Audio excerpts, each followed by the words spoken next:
Hello दोस्तों, मैं self Srinivas मराठे, motivational speaker, mind shift trainer और आपका अपना दोस्त। दोस्तों, आज मैं आप लोगों के लिए लेकर आया हूँ सद्गुरु जग्गी वासुदेव की न्यूयॉर्क टाइम बेस्ट सेलर किताब इनर इंजीनियरिंग। दोस्तों, पहले हम ये समझते हैं कि हमें इनर इंजीनियरिंग की क्यों ज़रूरत है। सद्गुरु जग्गी वासुदेव जी हमें बताते हैं कि आज की जो हमारी उपजीविका की प्रक्रिया है वो पहले से कई अधिक बेहतर है। आज हम साल भर की चीज़ें सुपरमार्केट से खरीद सकते हैं और वो भी घर से बाहर निकले बिना। पहले 100 साल पहले राजा महाराजाओं के लिए जो चीज़ दुर्लभ थी आज वो आम इंसान के हाथ में है। लेकिन उसके साथ हमने बहुत सारी जटिलताएं क्रिएट कर ली है, बहुत सारा तनाव हमने क्रिएट कर लिया है, क्योंकि हजारों साल पहले हमारे पूर्वज जितने खुश थे उतने आज हम नहीं हैं।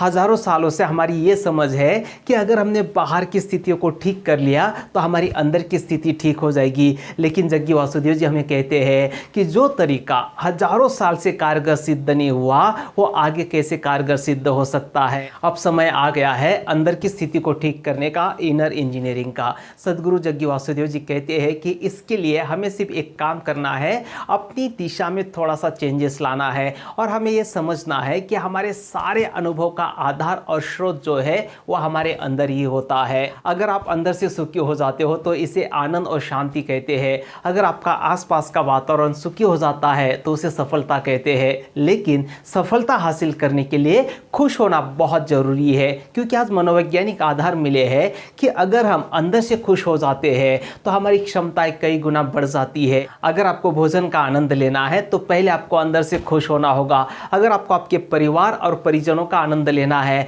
तो पहले आपको अंदर से खुश होना होगा। खुशहाली यह कोई अंतिम उद्देश्य नहीं होता है, अंतिम लक्ष्य नहीं होता है, वो तो हर काम को शुरुआत करने से पहले अनिवार्य होता है। लेकिन आज खुशहाल रहना हमारे लिए एक चुनौती बन गया है। अंदर की स्थिति को ठीक करने के लिए, अंदर से खुश होने के लिए हमने बाहर की चीज़ों को तहस नहस करना शुरू कर दिया। अगर ऐसा ही चलता रहा तो पूरी पृथ्वी नष्ट हो जाएगी। लेकिन हम कभी भी अंदर से ठीक नहीं होंगे, अंदर से हम खुश नहीं होने वाले हैं, क्योंकि जो भी हम अनुभव करते हैं दोस्तों वह हमारे अंदर ही हम अनुभव करते हैं। जो भी हम देखते हैं वो हमारे अंदर ही हम देखते हैं। जैसे कोई किताब आप देखते हो तो उसे आप कहाँ पे देखते हो? क्या उसकी छवि बाहर क्रिएट होती है? नहीं, उसकी छवि तो हमारे अंदर ही क्रिएट होती है। हमें पता है कि छवि कैसे क्रिएट होती है। रोशनी उस किताब पर गिरती है और वो हमारे आंखों की पुतली तक पहुंचती है और हमारे आंखों का रेटिना जो है उसका उल्टा प्रतिबिंब बनाता है। मतलब किताब को हम हमारे अंदर ही देखते हैं, हर चीज को हम हमारे अंदर ही देखते हैं, चाहे वो अंधेरा हो या उजाला हो, चाहे वो दुख हो या सुख हो, हर एक का एहसास हमारे अंदर ही होता है।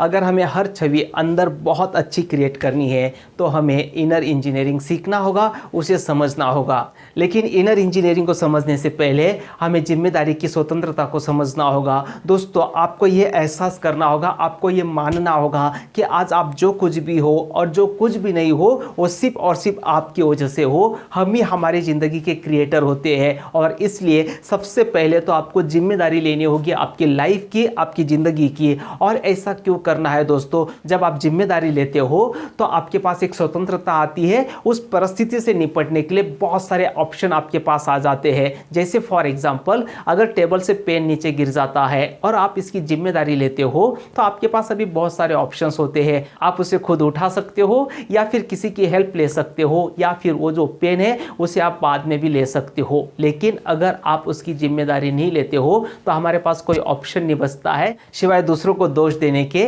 या फिर गुस्सा करने के। जब हम गुस्सा करते हैं तो हम हमारे शरीर में ही विष पैदा करते हैं। दोस्तों, हमारा शरीर जो है पूरी तरह से विषैला हो जाता है। और हम गुस्सा इसलिए करते हैं क्योंकि हम ये मानते हैं कि मेरा मन जो डिस्टर्ब हुआ है वो किसी और की वजह से हुआ है, और फिर हम दूसरों को सुधारने के चक्कर में लग जाते हैं और दूसरे कभी सुधरते नहीं है क्योंकि वो हमारे कंट्रोल में नहीं होते हैं। लेकिन हमारी मनस्थिति ही हमारे कंट्रोल में होती है। और इसलिए सबसे पहले आपको जिम्मेदारी की स्वतंत्रता को समझना होगा। अगर हम हमारी जिंदगी की जिम्मेदारी लेते हैं तो हम स्वतंत्रता अनुभव करते हैं और बहुत सारे ऑप्शंस हमें मिल जाते हैं उस पर्टिकुलर परिस्थिति से बाहर आने के लिए। इसी के साथ हमें योग विज्ञान को समझना होगा, क्योंकि हमारी क्षमताएं जो है वो असीमित होती है। ये हमें योग विज्ञान सिखाता है। योग हमारे अंदर की स्थिति को वैसा ही रखता है जैसा हम उन्हें रखना चाहते हैं, और जब अंदर की स्थिति में तालमेल आ जाता है तो हर चीज बहुत खूबसूरत तरीके से काम करने लगती है और हमारी सर्वोत्तम क्षमताएं जो है वो प्रकट होने लगती है। सद्गुरु कहते हैं कि कुछ धार्मिक मूर्ख सद्गुरुओं ने इंसान से जुड़ी हर खूबसूरत चीज़ को दूसरे लोक में रख दिया है। अगर आप आनंद की बात करेंगे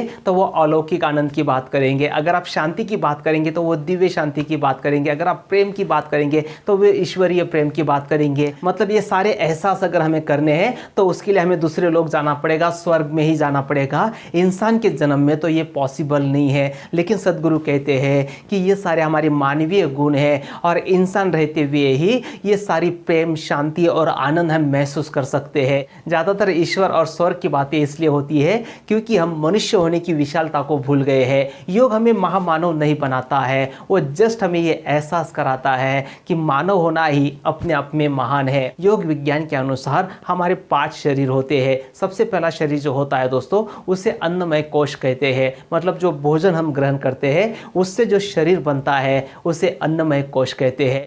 दूसरे प्रकार का जो शरीर होता है दोस्तों हमारा, उसे कहते हैं मनोमय कोश। मनोमय कोश यानी कि मानसिक शरीर। इस मानसिक शरीर में जो भी निगेटिव विचार आते हैं उसकी वजह से साइकोसोमैटिक बीमारियां होती है। मतलब उसका असर हमारे भौतिक शरीर पर भी आता है, क्योंकि मनोमय कोश और अन्नमय कोश पूरी तरह से एक दूसरे से जुड़े हुए हैं। क्योंकि हमारा जो दिमाग है दोस्तों वो सिर्फ मस्तिष्क में ही नहीं होता है। अगर वो सिर्फ मस्तिष्क में होता तो बीमारियां सिर्फ मस्तिष्क में आती, लेकिन हमारे शरीर के हर कोशिका की अपनी बुद्धिमत्ता होती है।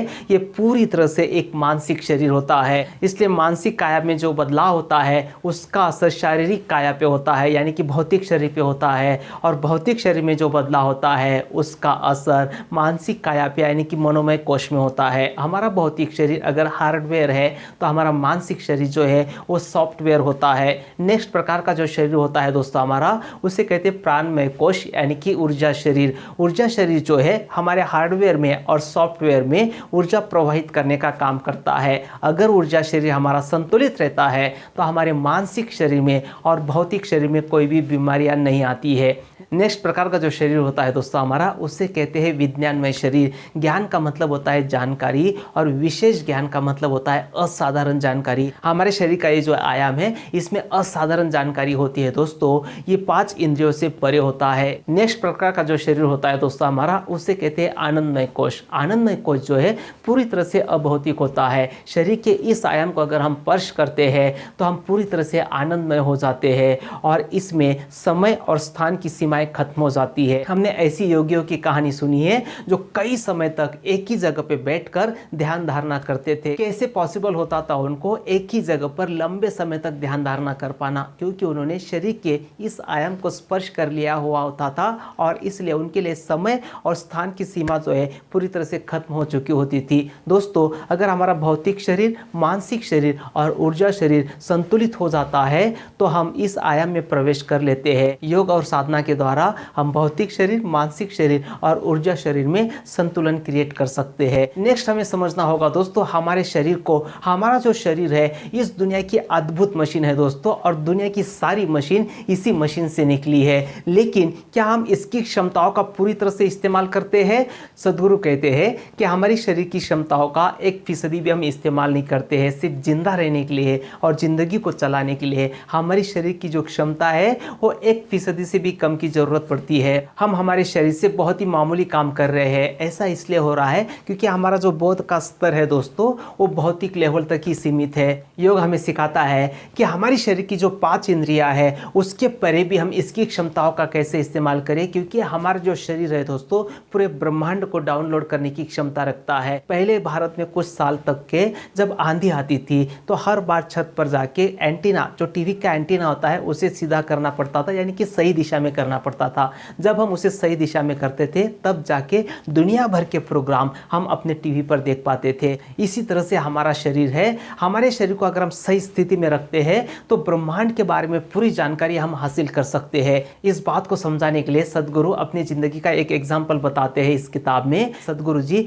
कुछ साल तक एक फार्म हाउस में रहते थे और उस फार्म हाउस के पास एक गांव था। वहाँ पे एक व्यक्ति रहता था जो ना के बराबर सुनता था और लोग उसे लगभग मूर्ख ही समझते थे क्योंकि वो किसी की बातों बातों का जवाब ज़्यादातर नहीं देता था। सदगुरु जी ने उस व्यक्ति को काम पे रख लिया। एक दिन सुबह 4 बजे वो व्यक्ति खेत जोतने लगा और सदगुरु जी ने उसे पूछा, अरे आप ये क्या कर रहे हो, क्योंकि बारिश तो नहीं हुई है और ऊपर आसमान भी बिल्कुल साफ है, बारिश होने की कोई संभावना नहीं है, उसके बावजूद भी आप खेत क्यों जोत रहे हो। तो उस व्यक्ति ने बहुत कॉन्फिडेंस के साथ कहा कि स्वामी जी आज बारिश होने वाली है। और सचमुच उस दिन बारिश हुई और सदगुरु जी को बड़ा आश्चर्य हुआ। वो सोचने लगे कि जो बात इस व्यक्ति को समझ में आई वो मुझे क्यों समझ में नहीं आई। उन्होंने हाथ इधर उधर घुमा कर देखा और नमी का और तापमान का अंदाज़ा लेने की कोशिश की, आसमान को पढ़ने की कोशिश की और मौसम से संबंधित बहुत सारी किताबें उन्होंने पढ़ी, लेकिन इसका जवाब उन्हें नहीं मिला। लेकिन कंटिन्यूसली उस दिशा में प्रयास करते रहने से 18 महीने के बाद उन्हें इसमें महारत हासिल हुई। सदगुरु कहते हैं कि अगर मैं बोलूँ कि आज बारिश होने वाली है तो इसकी संभावनाएं 95% होती है। ये कोई जादू नहीं है या ज्योतिष नहीं है। हमारा शरीर जो 5 तत्वों से बना है वही हमें इंफॉर्मेशन देते हैं कि हमारे आसपास के वातावरण में क्या बदलाव होने वाला है। जो हवा हम सांसों से अंदर लेते हैं और हमारे आसपास जो हवा है उसके सूक्ष्म अवलोकन से हमें यह पता चलता है कि हमारे आसपास के वातावरण में क्या बदलाव होने वाला है। इसके लिए सदगुरु जी एक बहुत खूबसूरत साधना बताते हैं। सदगुरु जी ने इस किताब में बहुत सारी साधना बताई है, लेकिन उसमें से ये सांसों से संबंधित साधना को हम समझेंगे। दोस्तों सदगुरु जी कहते हैं कि आपको क्या करना है, हर रोज 5 मिनट आपको मेडिटेशन की अवस्था में बैठना है, आंखें बंद करना है और सांसों को स्थिर होने देना है। और आप देखोगे कि आहिस्ता आहिस्ता आहिस्ता आपकी सांसें स्थिर हो रही है। तो क्या मतलब है सांसों का स्थिर होने का। दोस्तों सदगुरु जी कहते हैं कि एक आम इंसान 1 मिनट में 12 से 15 बार सांसें लेता है। अगर ये सांसें 12 पे रुक जाती है, 12 पे स्थिर हो जाती है, तो आपके वातावरण में क्या बदलाव होने वाला है इसके प्रति आप ग्रहणशील हो जाते हो। आपको समझने लगता है कि आपके आसपास के वातावरण में क्या बदलाव होने जा रहा है। अगर ये सांसें 9 पर अगर स्थिर हो जाती है तो आप प्राणियों की भाषा समझने लग जाते हो। अगर ये सांसें 6 पे स्थिर हो जाती है तो इस पृथ्वी के बदलाव के प्रति आप संवेदनशील हो जाते हो। और अगर ये सांसें 3 पर स्थिर हो जाती है तो सदगुरु जी कहते हैं कि उस सृष्टि के कर्ता के प्रति जो है आप पूरी तरह से ग्रहणशील हो जाते हो। लेकिन एक बात हमें यहाँ पे ध्यान में रखनी है, हमें हमारी सांसों को ना तो ज़बरदस्ती बढ़ाना है और ना ही उसे ज़बरदस्ती कम करना है। जस्ट ये प्रैक्टिस करते रहना है और आहिस्ता आहिस्ता हमारी सांसें जो है वो स्थिर होने लगती है। इसी के साथ आपको आपकी शरीर की क्षमताओं को बढ़ाने के लिए भोजन की तरफ भी ध्यान देना होगा। मांसाहार ठीक होता है या शाकाहार ठीक होता है, वेज ठीक है या नॉन वेज ठीक है।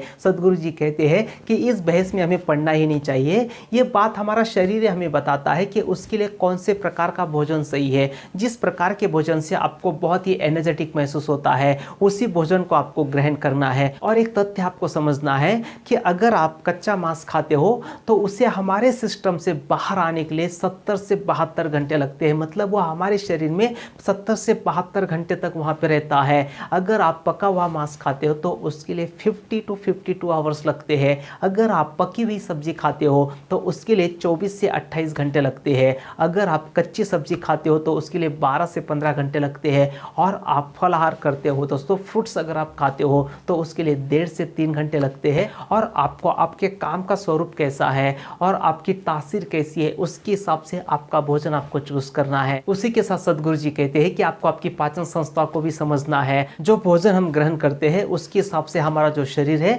क्षार या अम्ल पैदा करता है, प्रोड्यूस करता है। लेकिन अगर आप एक साथ बहुत सारे प्रकार के भोजन खा रहे हो तो हमारा शरीर कंफ्यूज हो जाता है और वो एक साथ अम्ल और क्षार भी प्रोड्यूस करता है। और वो जो खाना है जो हमने ग्रहण किया है वो काफ़ी देर तक हमारे पेट में ही रहता है, वो जल्दी से बाहर नहीं आता है और वहाँ पे वो सड़ने लगता है। नेक्स्ट दोस्तों, उपवास का भी हमें ध्यान रखना है। सदगुरु कहते हैं कि हमारे शरीर का जो चक्र है वो 48 से 40 घंटे में पूरा होता है। और इस चक्र में 3 दिन ऐसे होते हैं जिसमें हमारे शरीर को भोजन की ज़रूरत नहीं पड़ती है। मतलब वो जो 3 दिन है आप बिना भोजन के भी रह सकते हैं क्योंकि वो हमारे शरीर के सफाई का समय होता है। लेकिन ये 48 से 40 दिन में वो 3 दिन कौन से हैं कि जहाँ पे हमें खाना खाने की ज़रूरत नहीं पड़ती है। ये हमें समझ में कैसे आएगा, क्योंकि हम हमारे शरीर के प्रति ज़्यादा संवेदनशील नहीं रहते हैं और इसलिए हमें पता नहीं चलता है कि कौन से ऐसे दिन हैं जिस दिन को हमें खाना खाने की ज़रूरत ना पड़े। दोस्तों इसलिए हमारे ऋषि मुनियों ने एकादशी एकादशी का जो दिन है उसे उपवास का दिन रखा है।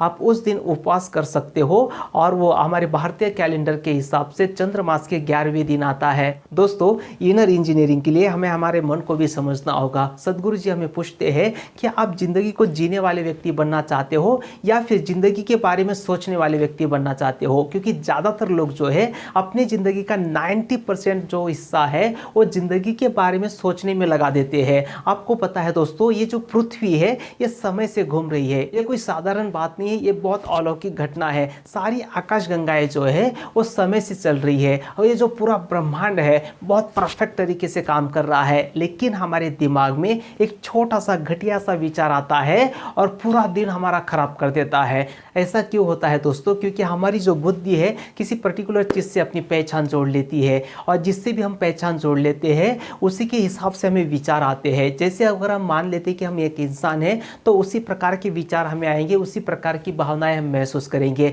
अगर हम अपने आप को किसी राष्ट्र के साथ और धर्म के साथ जोड़ लेते हैं तो हमारा मन उसी दायरे में काम करता है और उसी तरह के विचार हमें आने शुरू हो जाते हैं। लेकिन जब मृत्यु आती है तो ये हमारी सारी पहचान जो है वो खत्म हो जाती है। सदगुरु कहते हैं कि अगर आप मृत्यु आने से पहले सजग हो गए तो ये परेशानी हमें दोबारा कभी नहीं होगी लाइफ में। अगर आप हमारी बुद्धि को किसी पर्टिकुलर पहचान से नहीं उलझाते हैं, जैसे परिवार, समाज, वंश, जाति, धर्म, राष्ट्रीयता, समुदाय, तो क्या होता है, हम हमारी परम प्रकृति की ओर अग्रसर होने लगते हैं। और ये विचार जो है जो हमें हर रोज़ परेशान करते हैं, ये विचार हमें परेशान करना बंद कर देते हैं। हमारा जो मन है दोस्तों वो 5 स्थिति में रह सकता है। सबसे पहली स्थिति होती है उसकी, वो होता है निष्क्रिय मन। निष्क्रिय मन ये ज़्यादातर सक्रिय नहीं होता है, ये इंसानों से कम लेकिन प्राणियों के ज़्यादा निकट होता है। अगर आप इसे और ऊर्जावान बनाते हो तो ये मन जो है सक्रिय मन बनता है। सक्रिय मन मतलब ये भटकता है बहुत सारी जगहों पर। जो लोग अपने आध्यात्मिक अभ्यास की शुरुआत करते हैं तो शुरू में उनका मन सक्रिय होने लगता है और बहुत सारी जगहों पे वो भटकने लगता है। अगर वो सही मार्गदर्शन में अभ्यास नहीं करते हैं तो बहुत सारे लोग जो है इस भटकाव से डर जाते हैं, मन के इस सक्रियता से डर जाते हैं और अपना अभ्यास बीच में ही रोक देते हैं। अगर आप इसे और ऊर्जावान करते हो तो हमारा मन जो है वो डावाडोल होने लगता है। मतलब ये सक्रियता, पहले सक्रियता से आहिस्ता आहिस्ता स्थिर होने लगता है, वो डावाडोल होने लगता है, कभी इधर कभी उधर। लेकिन ये सक्रियता से काफ़ी बेहतर होता है क्योंकि पहले हम 10 जगह पे भटकते थे, अब इसका भटकाव कम हो जाता है। अगर इसे आप और ऊर्जावान करते हो तो क्या होता है दोस्तों, ये जो मन है ये लक्ष्य केंद्रित हो जाता है और पूरी तरह से वो एक ही लक्ष्य पे जो है ध्यान देना शुरू कर देता है। अगर आप इसे और ऊर्जावान करते हो तो ये सचेतन मन बन जाता है और हमारा मन जब सचेतन बन जाता है दोस्तों तो ये कल्प वृक्ष बन जाता है, ये जादू बन जाता है, ये चमत्कार बन जाता है। जो भी आप इससे मांग करते हो उसे वो साकार कर देता है। जब आपका मन स्थिर होने लगता है तो आपका शरीर भी स्थिर होने लगता है और आपकी भावनाएं भी स्थिर होने लगती है। ये कैसे पॉसिबल होता है दोस्तों? जो भी आप चाहते हो उसके प्रति अगर आप प्रतिबद्ध होते हो तो क्या होता है, हमारा जो मन है हमारे कंट्रोल में आने लगता है, वो स्थिर होने लगता है। आप उसे जिस दिशा में चाहो उस दिशा में आप उससे प्रवाहित कर सकते हैं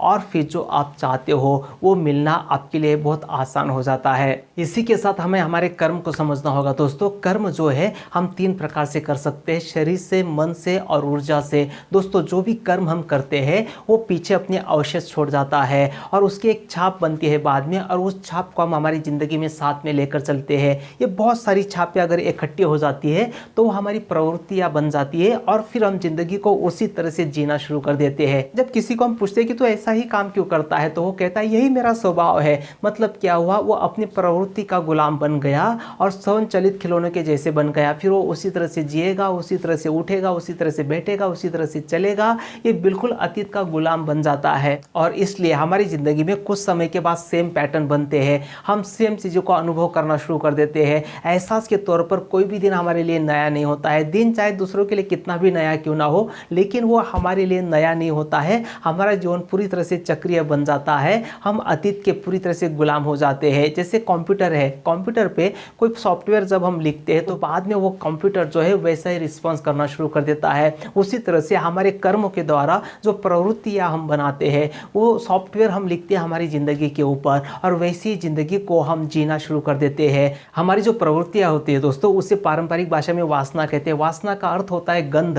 आज कूड़ेदान में आप किस प्रकार प्रकार का कचरा डालोगे वो तय करेगा कि उस कूड़ेदान से कैसे गंध आएगी। अगर आप उसमें सड़ी हुई मछली डालते हो तो उससे बहुत गंदी बदबू आएगी। हो सकता है ये हमें पसंद ना आए, लेकिन कुछ कीड़े मकोड़े हैं जिसे वो बदबू पसंद आती है और वो उस कूड़ेदान की ओर आकर्षित होते हैं। लेकिन अगर आप उस कूड़ेदान में फूल डालते हो, फूल रखते हो, तो उससे बहुत अच्छी खुशबू आएगी और जो जीव जंतु उस खुशबू को पसंद करते हैं वो उसकी ओर आकर्षित होंगे। उसी तरह से हमारे कर्मों के छापों के द्वारा जो प्रवृत्तियां हम बनाते हैं उससे हमारी ज़िंदगी में जो गंध आती है वैसे ही लोग और वैसी जीवन प्रक्रिया हमारी ओर आकर्षित होने लगती है। सद्गुरु जी कहते हैं कि आध्यात्मिकता हमें यह नहीं सिखाती है कि कर्म बुरे होते हैं या आपको कर्म नहीं करना है। आध्यात्मिकता हमें सिर्फ इतना सिखाती है कि आपको आपके कर्मों का मालिक बनना है, ना कि आपको आपके कर्मों का गुलाम बनना है। हमसे हमारी ज़िंदगी का गलत सॉफ्टवेयर इसलिए लिखा जाता है क्योंकि हम दूसरों को प्रभावित करना चाहते हैं। सद्गुरु कहते हैं कि जो सांसारिक उपलब्धियां हमने हासिल की है ये उन्हीं लोगों के लिए महत्वपूर्ण है या कीमती है जो उनके पास नहीं है। अगर कोई चीज़ हमारे पास है और वो दूसरों के पास नहीं है और इसलिए अगर हम खुश हो रहे हैं तो एक्चुअली ये खुशियाँ नहीं है, ये एक बीमारी होती है। सद्गुरु कहते हैं कि एक छोटे से प्रयास से आप आपकी ज़िंदगी के लिए सुख और खुशहाली का सॉफ्टवेयर लिख सकते हैं। इसके लिए एक साधना वो बताते हैं। आपको क्या करना है, हर रोज़ 5 मिनट आपको मेडिटेशन की अवस्था में बैठना है आंखें बंद करके और विजुअलाइज करना है, देखना है कि वो जीवन कैसे होगा जब मैं अकेला रहूँगा इस पृथ्वी पे, मेरे अलावा और कुछ भी नहीं होगा, ना तो मेरी आलोचना करने वाला कोई होगा और नहीं मेरी सराहना करने वाला होगा। तब कौन सी चीज़ मेरे लिए इम्पोर्टेंट रहेगी। यह साधना अगर आप हर रोज़ करते हो तो हमारे द्वारा गलती से जो गलत सॉफ्टवेयर लिखा गया है वो डिलीट होने लगता है और हम सुखी जीवन की ओर आगे बढ़ने लगते हैं। दोस्तों, ये जो इनर इंजीनियरिंग किताब है बहुत डीप में और बहुत डिटेल में है। जब आप इसे पूरी पढ़ते हो तो बहुत सारी क्लैरिटी आपके माइंड में आपको आती है। मिलते हैं फिर से अगले वीडियो में एक बहुत पावरफुल टॉपिक के साथ, एक बहुत पावरफुल किताब की समरी के साथ। तब तक के लिए thank you, bye bye, take care, शुक्रिया।